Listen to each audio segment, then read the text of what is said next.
Again, we're going to use the law of cosines to help us find or solve, in this case, a triangle. And we're going to find the missing angle measures and the missing side measures of an oblique triangle. So here we're asked to solve triangle HJK if angle H is 34 degrees and side J is equal to 7 and side K is equal to 10.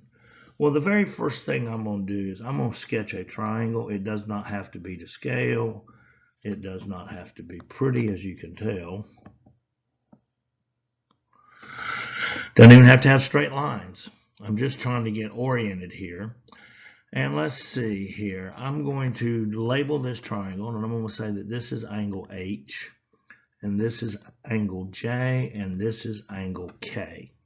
And we know that angle H is 34 degrees. We also know that side J is 7 and side K is 10. So I'm going opposite those angles and labeling those sides.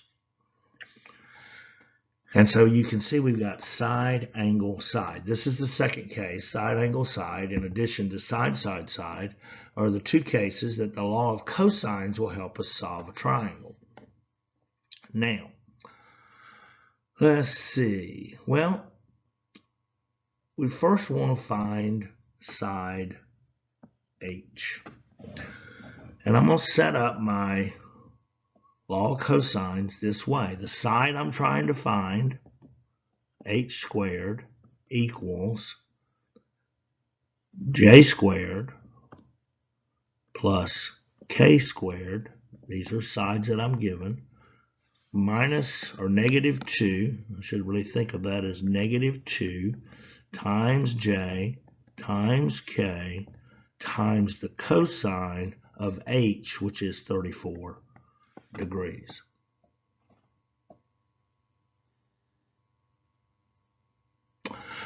All right, well, let's see. Let's start substituting. H squared is what we're trying to find, equals J squared. Well, J is 7, so 7 squared, plus 10 squared, minus 2, times J, which is 7, times K, which is 10, and that's going to be multiplied to the cosine of 34. And again, we got H squared equals 49 plus 100. Then negative 2 times 7 times 10 is going to be negative 140 times the cosine of 34. Now, to get H by itself, I've got to take the square root of both sides. And once we do, we're going to have H is equal to the square root. I'm going to go ahead and add 49 and 100 together. 149 minus 140 times the cosine of 34. And we're going to take the square root of that, and we're going to round this to the nearest tenth. And I'm going to put it in the calculator exactly like that. I'm not going to try to solve things individually, so I put in the square root of 149 minus 140 times the cosine of 34, and just to double check before I get too far into this, do I want to be in degree or radian mode? Well, I want to be in degree mode because my angle measures 34 degrees. And when I do that, I come up with 5.738, and we're going to round this to the nearest tenth so that H is equal to 5.7. So I'm going to put 5.7 right here. All right, well, now I still got to find angle J and angle K. But now we can revert back to the law of sines, which is, I think you will agree, is a much easier calculation than the law of cosines is. So I'm going to set this up as the sine of H over H, and the sine of H is 34. So we got the sine of 34 over 7 equals the sine of J over, I'm sorry, not 7, 5.7. Sine of 34 over 5.7 equals the sine of j over 7. And we do a little cross multiplication here, and we got 7 times the sine of 34 over 5.7 divided by 5.7. And I'm trying to find an angle measure, so we're going to take the inverse sine for j to find that angle measure. And again, I can put this in just like that, or I could do it one at a time. Let's say if I did sine times the 7 times the sine of 34 divided by 5.7, I get a number. It's actually 0.6867. And then I take the inverse sine, second sine, and then I'm going to hit second answer on my calculator to pull that 6.867, and it continues on number.